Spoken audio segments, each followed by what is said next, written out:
Welcome to Canada Kate Cafe, where you teach me a word and I tell you something about myself. I've got my coffee. Do you have a tea or a coffee yourself? I hope so. The word for today that I've picked is numbike. Numbike means belief. It can even mean trust, I think. Numbike. And, a lot of people believe a lot of things, and they have a right to believe whatever they want to believe. Everyone has a right to change their belief if they want to. I personally feel that true belief is based on evidence that's good enough to make a conclusion. So, the story that the word belief reminds me of, I was working as an electrician. I was probably about 20 years old at the time, and I was working as a helper underneath, there was an older man named Mike, and we were working for a contractor. I'd gone to school for 2 years to work as an electrician. And I had some experience working for a couple of contractors before. And this Mike, he was a pretty good guy to work under. He listened to me most of the time. He appreciated the hard work that I put into what I did. And so we were working in this fascinating place. It was like the most memorable workplace that I can remember. We were working at a factory that grew mushrooms in the state where I lived for a well-known soup company. Mike and I were putting together a conveyor belt. We weren't building the conveyor belt ourselves, but we were wiring up the outlets for the devices that would be used on that conveyor belt. And so the time came finally to hook up the conveyor belt items to the power source, which is called a bus bar. It was hanging about 15 feet in the air near the ceiling of this factory. We only had a 10-foot ladder to try to reach it. So Mike, being the good man that he was the one who went to the top of the ladder. Hi, squirrel. How are you doing? He went to the top of the ladder and he stood nearly at the top of this ladder in order to reach the bus bar. And I was down at the bottom holding that ladder, making sure that Mike was safe. Well, he had to open the door to this box that contained the bars of metal. It provided power to the factory. So it was difficult to do. He used a screwdriver. He tried to pry it open with a screwdriver. And it opened suddenly. The screwdriver suddenly went inside the bus bar and shorted out the bars inside. Now, if you don't know much about electricity, you might not know what that means.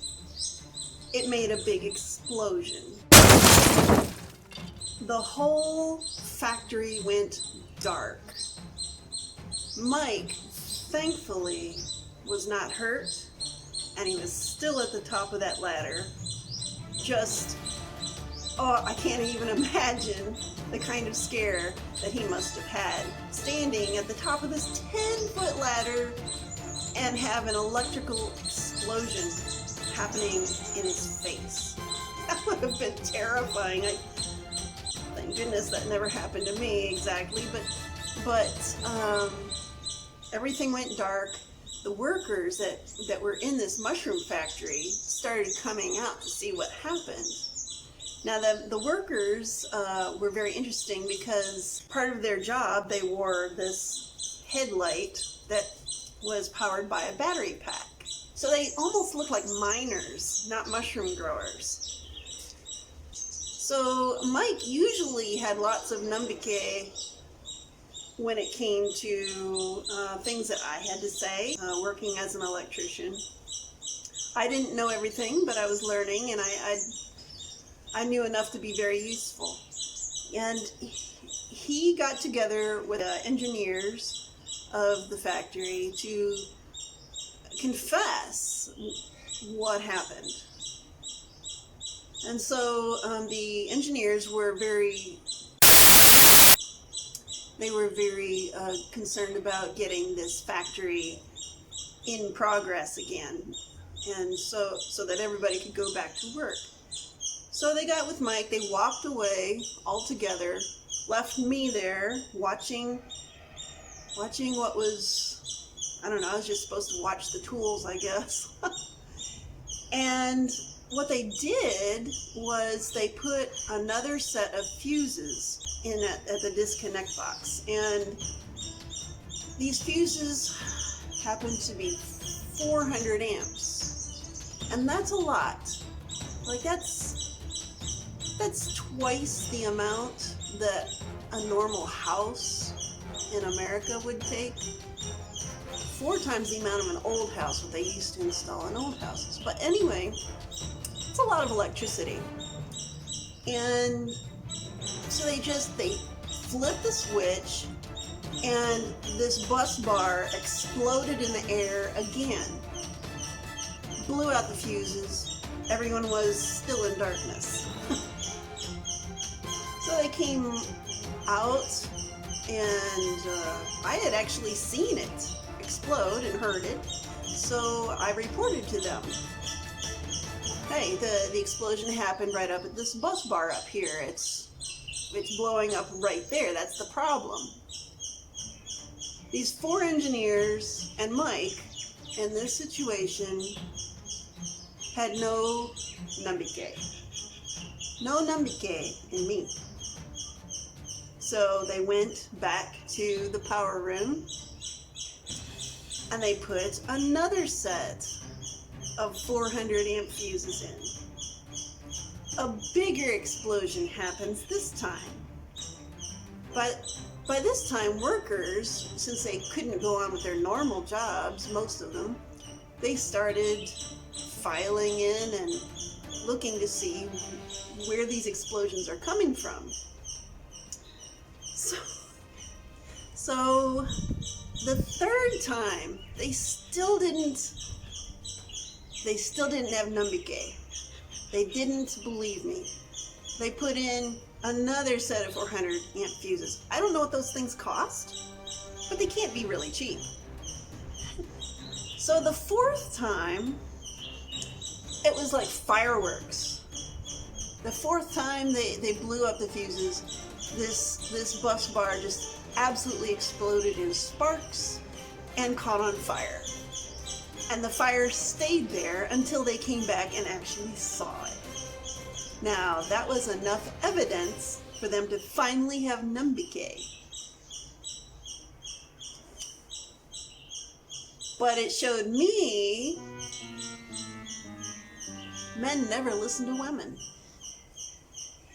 They just don't listen to us. And they should.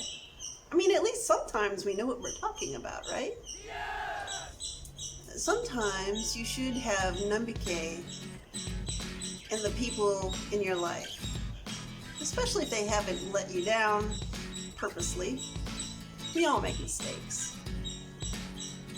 But we should show others more numbike at times. Whether it's the women in our life, child, our marriage mate, that opens us up sometimes to to being disappointed, but it really means a lot to that other person. We should show Nambike in our lives, and we should also base it on evidence, something that can be considered facts. Okay, don't show Nambike in people who disappoint you time and time and time again, where it's pretty obvious that they're doing it on purpose. So Nambike is very important for our mental health, for our social dealings. I hope you find people and ideas that you can have total Nambike in. I really appreciate the people who have started subscribing. I know this is a new channel, and it's not like I do backflips or anything, but if I can get to 100 subscribers, maybe I'll do a video on how an American raps a sari. And not that there's, nobody else that does that on YouTube, but I've learned a trick or two, and Bangalore has its own style. So next time that we have a coffee together or a tea, maybe I will have put out a video on how to wrap a sari. So thank you so much for your time. Have a great day.